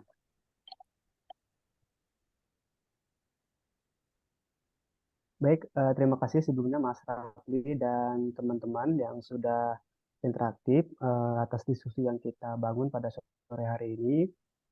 Izin merespon terkait dengan tadi berbagai pertanyaan yang coba kita diskusikan ya, terutama ihwal ini ya apa seleksi komisioner Bawaslu ya, komisioner Bawaslu atau dan tahu KPU yang tadi mengalami keterlambatan ini apa dalam unsur pengumuman akhir begitu. Nah, kalau kita lihat memang seleksi penyelenggara pemilu baik itu Bawaslu maupun KPU di tengah-tengah agenda tahapan pemilu ini juga dalam ini ya apa dalam pandangan kami sangat mengganggu ya, karena mungkin tadi ada beberapa ada berbagai agenda ataupun tahapan pemilu yang juga ini memiliki atensi lebih dari para komisioner. Misalnya kalau misalnya itu terjadi sirkulasi kepemimpinan di tengah jalannya roda komisioner baik KPU maupun Bawaslu tentu akan berimplikasi juga terhadap tadi agenda-agenda kepemiluan. Nah, tentu ini juga misal dalam konteks Bawaslu hari ini mungkin teman-teman juga mengikuti sebagian besar terkait keterlambatan pengumuman di sekitar 514 daerah ya kabupaten kota yang sampai hari ini belum diumumkan. Nah, ini tentu menjadi salah satu presiden buruk sebetulnya bagi demokrasi di tanah air. Nah, karena mungkin kalau kita lihat Bawaslu RI tentunya menginstruksikan, ini kan dalam tanda kutip ya terjadi kekosongan ya. Meskipun Bawaslu RI memberikan instruksi agar mungkin sesuai dasar hukum yang ada itu tadi kepada Bawaslu tingkat provinsi untuk tadi mengawasi seluruh agenda ataupun tahapan pemilu di kabupaten kota. Namun kalau kita lihat juga sebetulnya bisa kita mapping juga ada misalnya dalam konteks satu daerah misalnya itu ada beberapa daerah yang pada saat yang sama menyelenggarakan tadi rekrutmen komisioner. Nah, ini juga tentu kan di tengah keterbatasan sumber daya manusia yang dimiliki oleh Bawaslu provinsi ataupun tadi hal-hal lain, tentu ini juga tidak akan fokus ataupun tidak akan secara komprehensif mereka mengawasi jalannya tahapan pemilu. Nah, inilah yang menjadi masalah utama. Kemudian yang kedua ini terkait dengan ini istilahnya tuh tadi ini Oposisi. apa Oposisi, Mas. oposisi dari ini dari istilahnya terkait ini kemampuan dari Bawaslu provinsi yang tentu kan ini harus mengawal di berbagai daerah. Misalkan daerah itu kan sangat luas dengan jumlah DPT yang ada. Nah, tentunya ini butuh keseriusan, butuh menciptakan pemahaman bersama antara penyelenggara pemilu, masyarakat sipil dan lain sebagainya. Nah, kalau mungkin hari ini terjadi, sebetulnya memang kan kalau kita lihat aturan yang berlaku itu seleksi itu 60 hari ya sampai adanya pelantikan. Tapi kalau kita lihat Ketua Bawaslu itu tadi memberikan ini istilahnya tuh menyebar terkait dengan dasar hukum ya, bahwa itu akan diumumkan tanggal 16 sampai 20 ya Mas ya. Mas Rabil ya, sampai tanggal 20. Nah, tapi sampai tanggal hari ini, tanggal berapa sekarang? Tanggal 18, itu belum diumumkan. Mungkin siapa tahu nanti malam ada. Mungkin kan ini kalau para kandidat komisioner kan ini mereka ini ya istilahnya deg-degan gitu ya, jantungnya gitu kan untuk menunggu pengumuman ini apakah saya lolos atau tidak kan.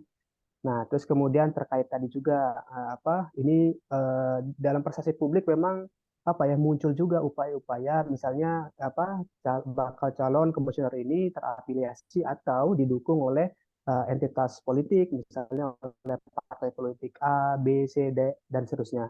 Tapi memang secara hukum ini saya belum menemukan hal-hal tersebut begitu ya. Karena kan itu sangat bersifat kontraproduktif dengan independensi dari penyelenggara pemilu tentunya ya. Bagaimana kalau misalnya penyelenggara pemilu itu terafiliasi atau didukung oleh partai politik tertentu? Nah, tentunya mereka juga kan pasti ada rasa balas budi Misal saya terpilih karena ada upaya dorongan dari partai A misalnya. Nah, tentunya mereka yang terpilih juga akan membalas upaya tadi balas budi politik ke partai tersebut. Misalnya mereka terlibat dalam upaya sistemik dalam pemenangan untuk mengamankan suara dalam tanda kutip partai A. Nah, ini juga kan perlu perlu diskusikan lebih dalam karena saya belum pernah menemukannya secara faktual atau mungkin nanti teman-teman juga pernah menemukan atau tidak bisa kita sharing bareng-bareng. Nah, ini tentu sangat bertentangan dengan prinsip demokrasi yang seharusnya tadi penyelenggara itu harus bisa menjaga integritasnya sebagai istilahnya sebagai wasit lah ya, sebagai wasit begitu dalam pemilu.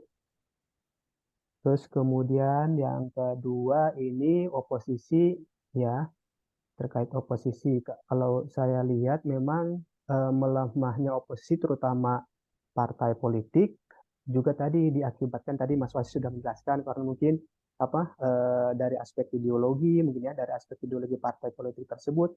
Kalau kita lihat kan hari ini partai politik cenderung sangat pragmatis ya melihat melihat kepentingan bersifat jangka pendek begitu ya.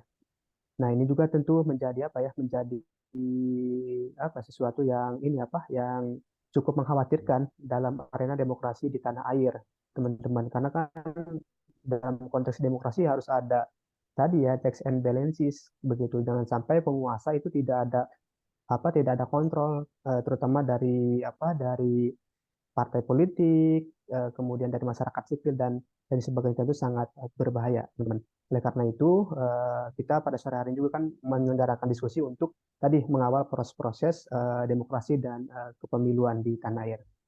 Yang terakhir mungkin terkait dengan kualitas lembaga trias politika kita makin menyedihkan ya.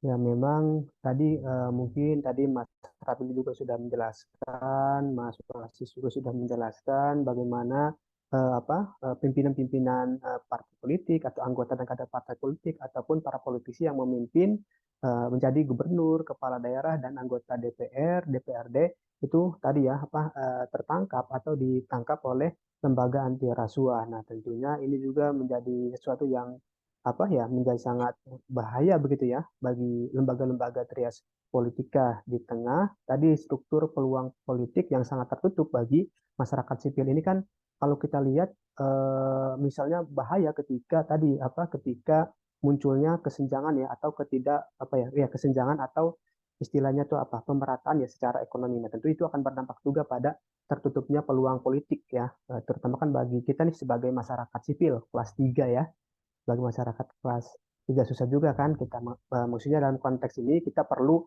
tadi betul-betul partai politik ini melakukan kaderisasi kemudian dapat menangkap aspirasi publik dengan sangat baik. Mungkin demikian Mas Rapi. Terima kasih Mas Imron, Mas Wasisto atas pernyataannya, jawabannya dari pertanyaan Mas Masud.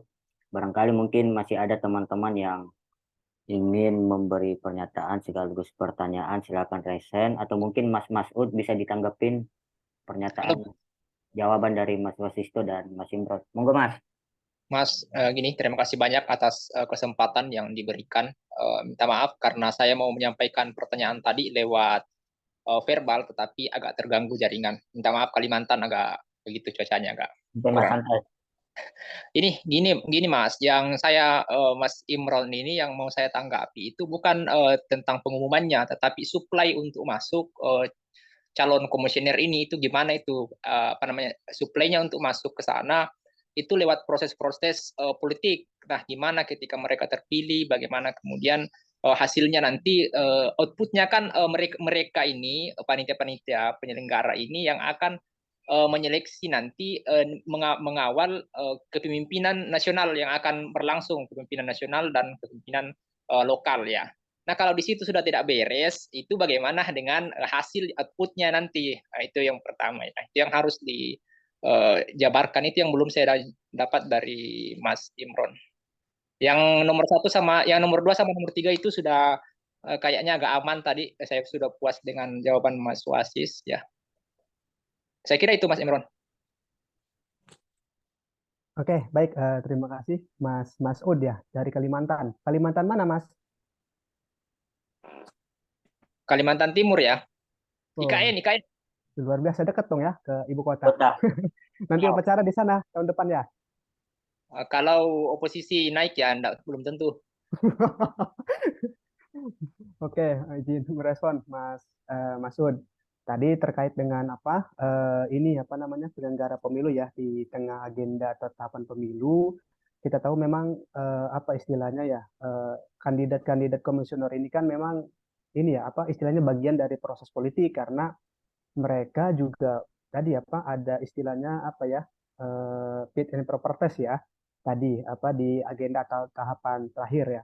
Nah, terkait dengan tadi istilahnya bagaimana ketika mereka terpilih sebagai apa sebagai komisioner gitu ya Mas sebagai komisioner Bawaslu di tengah tadi apa proses politik ataupun memang mereka dan tanda kutip ini terafiliasi atau mendapatkan dukungan dari partai politik tertentu.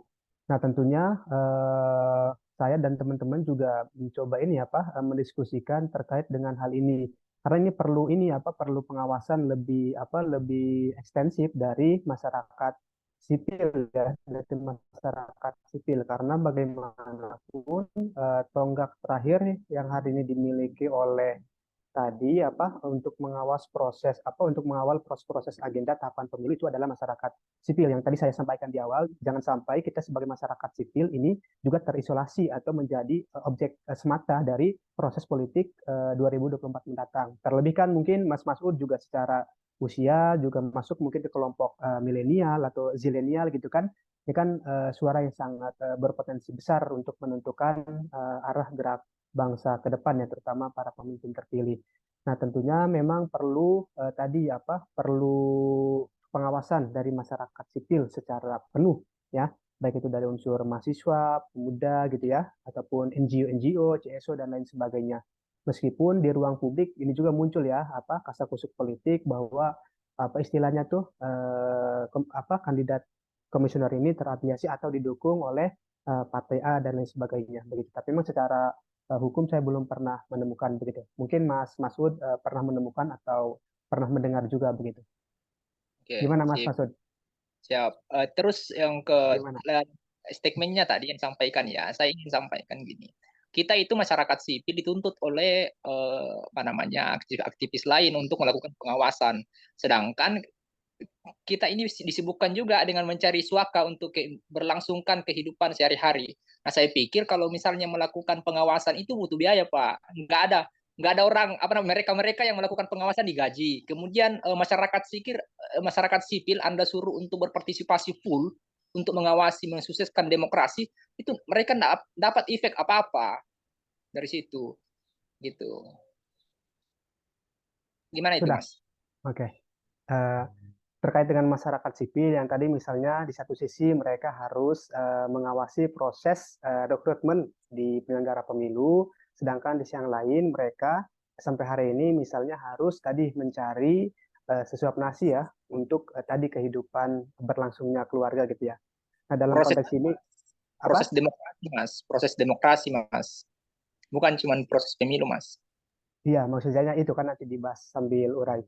Nah, maksud saya itu dalam konteks ini memang masyarakat sipil, atau yang tadi saya menyebutkan ada masyarakat sipil yang kemudian ini terafiliasi juga ke lembaga-lembaga tertentu, misalnya ada civil society organization ataupun lembaga think tank yang memiliki fokus terhadap lembaga-lembaga, terhadap proses demokrasi dan pemilu. Karena tadi dalam rangka untuk menciptakan konsolidasi penuh, begitu ya. Jangan sampai memang tadi masyarakat sipil ini juga istilahnya karena gini kalau masyarakat sipil juga tidak terlibat dalam proses pengawasan juga akan berdampak secara jangka panjang terhadap kehidupan mereka ya karena kan bayangkan kalau misalnya ini terjadi kecurangan-kecurangan tertentu tentu juga dampaknya akan akan sangat meluas begitu bayangkan kalau tidak ada masyarakat sipil tidak ada lembaga NGO tidak ada lembaga think tank yang fokus terhadap proses pengawasan demokrasi dan kepemiluan begitu karena daulat rakyat kan sangat tinggi. Siapa terus yang kemudian mengawasi proses ini jika bukan dari masyarakat sendiri atau lembaga think tank maupun lembaga organisasi lainnya begitu Mas. Karena memang ini perlu keterlibatan bersama dari semua pihak. Ini kan penyelenggara pemilu dalam hal ini bukan hanya KPU ataupun bukan hanya Bawaslu, tapi kedua entitas ini. Dan juga kita sebagai masyarakat sipil juga perlu terlibat untuk mengawasi secara utuh begitu ya jalannya proses demokrasi di tengah pelabelan demokrasi yang hari ini juga diterima oleh Indonesia dari beberapa pakar maupun dari lembaga-lembaga think tank. Mas Ud, gimana, ada respon? Iya, saya pikir itu aja dulu. Jangan sampai ada pertanyaan yang lebih bermutu yang lain disampaikan. Ya, mungkin itu aja kali ya Mas Masud. Kalau belum Kita puas, boleh ya. ini ntar Mas Imron share kontaknya untuk diajak diskusi sama Mas Masud kali ya. Karena Siap. ada Aman. ketua Netfit Sulsel juga yang ketua wilayah Netfit Sulsel juga nih yang ingin memberikan pertanyaan. Silakan Kak Ya, Uki. aman. Kasih ya, sukses semua. Siap Mas Amin, Masud. amin, amin. Masuk Kak. Baik, kedengaran ya? Aman Kak. Oh ya, oke, baik. Assalamualaikum warahmatullahi wabarakatuh dan salam sejahtera untuk kita semua. Shalom. Yang saya hormati kedua narasumber, Pak Wasisto Jati dan Mas Imron Wasi ya, dan rekan-rekan Netfit atau rekan-rekan yang pegiat pemilu yang hadir di dalam forum ini. Ya, menurutku ini diskusi yang sangat menarik, apalagi dalam pemaparan narasumber tadi. Ya, misalnya beberapa dinasti yang tadi sudah dipaparkan itu secara vulgar nama-namanya ya. Dan kalau berdasarkan riset dari negara tadi yang dipaparkan sama narasumber pertama bahwa ya Sulsel ini termasuk punya politik dinasti yang sangat signifikan daripada daerah-daerah lain, sekitar 57 atau 58 poin tadi itu. Saya ingin ingin coba sharing dengan beberapa teman-teman bahwa di Sulawesi misalnya sekarang itu menjadi, kalau kita lihat dalam pasca disahkannya Omnibus Law Undang-Undang Cipta Kerja, ya ada kan beberapa klaster itu, ya Sulawesi itu menjadi klaster untuk memang pertambangan nikel. Dengan dalih soal industri transisi energi yang pemakaian baterai. Jadi ya kita lihat bahwa penambangan nikel sudah sangat masif di Sulawesi, dan apalagi sudah dekat momentum elektoral, sudah 1 tahun lagi ini, ya otomatis bahwa oligark ini mulai mengkooptasi beberapa wadah-wadah politik lokal di Sulawesi, khususnya di Sulawesi Selatan misalnya. Kita lihat bahwa apalagi dalam konteks dana kampanye tahapan pemilu, ada salah satunya dana kampanye yang menurutku ini masih dengan pola yang sama di 2019, bahwa ya dana-dana kampanye ini jangan sampai masih dihiasi dari uang energi kotor. Kalau saya mau bilang, ini masuk ke dengan energi kotor itu adalah ya udah uang atau distribusi kos politik yang berasal dari usaha tambang-tambang ini. Kita bisa lihat bahwa beberapa wilayah-wilayah titik-titik di Sulawesi Selatan, apalagi di Luwu itu, coba kalau kita tanya itu, Mas Rawan yang moderator ini cukup tahu itu, bahwa beberapa lahan-lahan di sana itu sudah terenklosur di dalam sasaran-sasaran tambang. Misalnya kita bisa lihat bahwa PT Vale, saya langsung jujur saja, PT Vale yang dia meluaskan eskalasi ekspansi bisnisnya dan lain sebagainya. Dan di sisi lain kita bisa lihat bahwa kalau tadi kan dalam beberapa pendekatan teori, misalnya kayak Winters atau Rika Robinson yang menarik sama Winters yang mencoba dengan Fedi Hadis yang mencoba menarasikan soal bagaimana konteks politik lokal yang terkooptasi oligarki. Ya ini kita bisa lihat sebenarnya ini dari sudah 34 tahun di Sulawesi Selatan itu, ya kita bisa lihat bahwa problem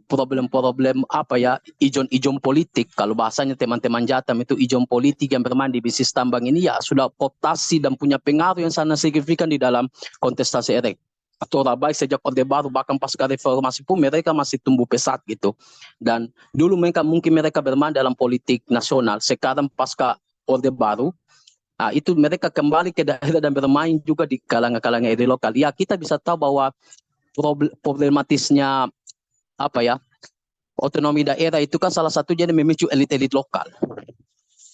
Ini kita bisa lihat bahwa ini menjadi satu momok, kalau saya bilang oligarki ini satu momok, karena dia sebagai satu sistem politik, dia bisa hidup di segala sistem politik manapun. Dia bisa hidup, oligarki itu bisa hidup di sistem politik yang sangat totaliter, bahkan demokrasi sekalipun dia ramah. Maksudnya oligarki dia tentakelnya bisa masuk di segala sistem politik manapun. Jadi saya mau minta Maksudnya ini kan teman-teman yang pegiat-pegiat demokrasi yang khususnya di dalam pemantau pemilu, maksudnya saya sangat berharap sih sekedar masukan bahwa kita memang perlu dalam konteks tahapan dana kampanye kita perlu banyak apa ya kerja ekstra dalam pemantauan.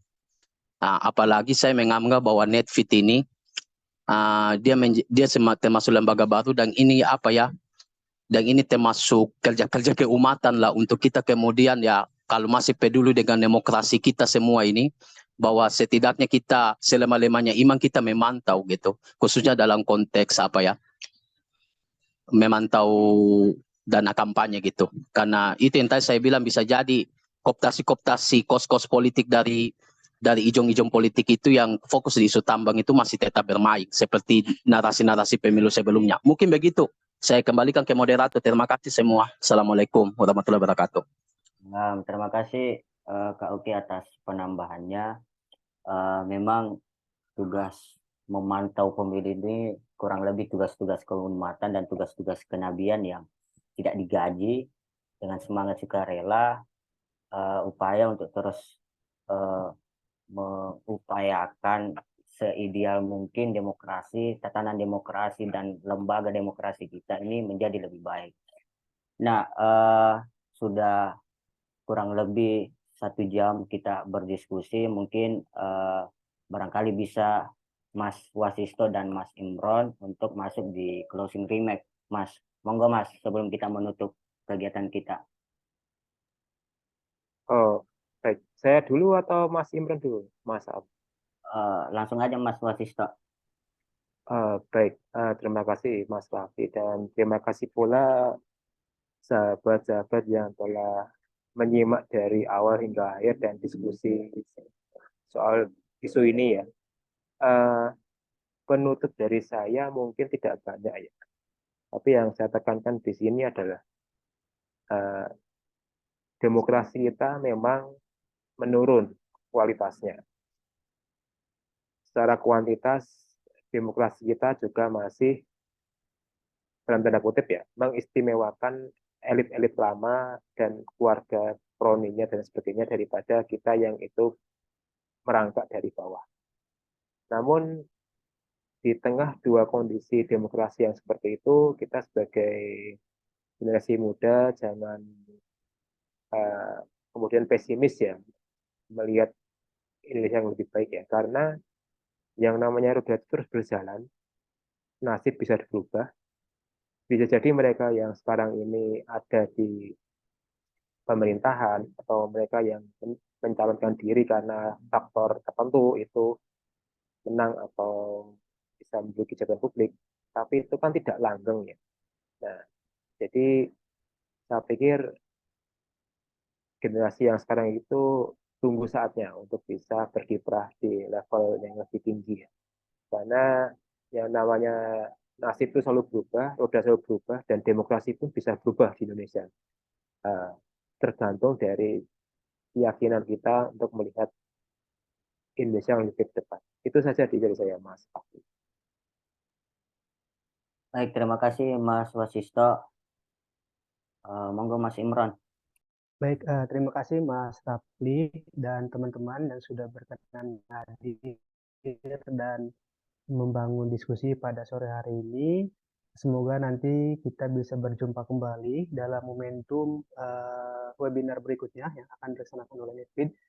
Untuk penutup akhir dari saya, kita sebagai masyarakat sipil, sebagai masyarakat biasa tentu harus mengawal proses-proses konsolidasi demokrasi dan tadi penguatan masyarakat untuk mengawal proses demokrasi, pemilu, dan lain sebagainya. Terlebih mungkin kita juga masuk ke dalam kategori pemilih milenial, zilenial, ataupun istilah lainnya. Oleh karena itu, sebagai kaum pemuda, sebagai mahasiswa, kita perlu mengawal hal itu. Karena selain kita yang mengawal, siapa lagi, dan tentu tadi kata Mas Wasis, kita tidak boleh pesimis atau tidak boleh berkecil hati. Tentunya sebagai anak muda, sebagai kaum muda, kita harus optimis untuk tadi masa depan demokrasi di tanah air. Tentunya yang terakhir, tetap semangat dan sehat selalu untuk kita semua. Terima kasih, Mas Rafli. Terima kasih Mas Imron, Mas Wasisto atas atensinya dan teman-teman sekalian yang dari awal ikut diskusi kita dan tadi sekedar mengingatkan, udah di highlight sama Ketum Nepit, Mas Hafid, bahwa kita dalam waktu dekat lagi ikhtiar untuk penulisan buku. Mohon bantuannya Mas Wasisto juga untuk di endorse sama teman-teman yang lain juga, peneliti-peneliti yang lain, akademisi, untuk bisa berpartisipasi sebagai bentuk kontribusi kita masing-masing sebagai upaya untuk membawa arah demokrasi kita yang lebih baik melalui produksi pemikiran, Mas. Nah, untuk selanjutnya diharapkan kita juga akan, tadi sudah disampaikan di awal bahwa konsolidasi kita yang pertama ini, webinar kita yang pertama ini akan sustainable, dan untuk itu teman-teman sekalian silakan dipantau media sosial Netfeed Indonesia untuk update info terbaru dari aktivitas kami, dan juga terima kasih atas masukannya dari Mas Masud dan Ketua Wilayah Sulawesi Selatan untuk menjadi bahan kita agar ikhtiar kita juga bisa sama-sama sevisi, semisi, seia, dan sekata untuk kedepannya mengawal demokrasi kita yang lebih baik, berkualitas, dan berkeadilan. Terima kasih Mas Wasisto, Mas Imron, teman-teman sekalian. Semoga kita semua dalam keadaan sehat walafiat menuju pemilu serentak 2024. Mohon izin Mas Hafid, Ketum Nepit, untuk kita akhiri diskusi kita kali ini. Kurang lebihnya mohon disempurnakan. Wassalamualaikum warahmatullahi wabarakatuh. Sehat selalu Mas. Terima kasih Mas atas atensinya. Mas Imron, Mas Wasisto.